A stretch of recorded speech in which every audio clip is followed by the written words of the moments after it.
आज जिस विषय पर हम चर्चा करने वाले हैं ना, वो हमारे रोज के जीवन से बहुत गहराई से जुड़ा है। मेरा मतलब है दूध और केला। आज हम इन सोर्सेस पर एक गहरा विश्लेषण करने वाले हैं और देखेंगे कि क्या सच में ये एक परफेक्ट नाश्ता है। हाँ, एकदम सही कहा आपने। ये एक ऐसी जोड़ी है जिसे लोग बेस्ट ब्रेकफास्ट मानते आए हैं। पर क्या ये सच में इतना फायदेमंद है? वही तो। देखिए, आमतौर पर कोई भी सोचेगा कि दूध और केला तो एकदम सुपर फ्यूल है। मैं तो हमेशा यही सोचती थी कि केले में पोटेशियम है और दूध में कैल्शियम, तो ये तो फायदेमंद ही होगा ना। बिल्कुल।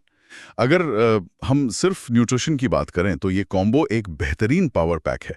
मतलब एक नॉर्मल ग्लास दूध और एक केले से लगभग 180 से 220 कैलोरी मिल जाती है।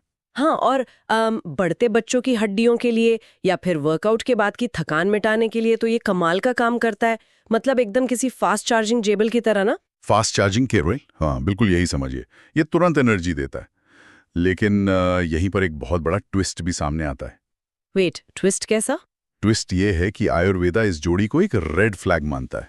मतलब इसे एक विरुद्ध आहार माना गया है। अरे बाप रे, विरुद्ध आहार मतलब दुश्मन। पर ये दोनों तो अपने आप में बहुत हेल्दी चीजें हैं ना, तो फिर एक साथ आकर ये विरुद्ध कैसे हो गए?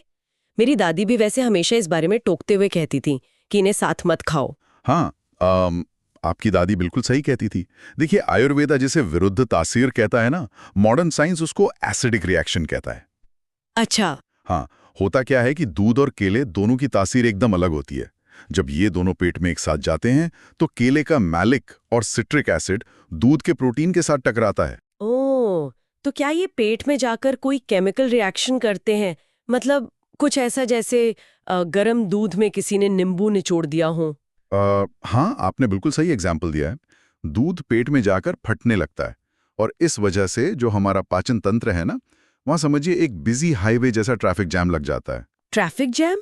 मतलब पाचन धीमा हो जाता है? जी, चीजें आगे नहीं बढ़ पाती हैं। इस धीमी पाचन क्रिया से शरीर में टॉक्सिन्स या कहें कि विषैले तत्व बनने लगते हैं। ओह वाओ, ये तो सच में डराने वाली बात है। बिल्कुल। और यही टॉक्सिन्स आगे चलकर सर्दी, खांसी, साइनस और यहाँ तक कि स्किन एलर्जी जैसी समस्याएं भी पैदा कर सकते हैं। बाप रे बाप। मतलब जिससे लोग फास्ट रिचार्ज समझकर खा रहे हैं, वो तो अंदर ही अंदर पूरे सिस्टम को हैंग कर रहा है। हाँ, और इसीलिए आयुर्वेदा इनको एक साथ खाने से सख्त मना करता है। लेकिन फिर एक बात बताइए, सुबह सुबह लोगों को इतनी जल्दी होती है, अब ऐसे में सही तरीका क्या है?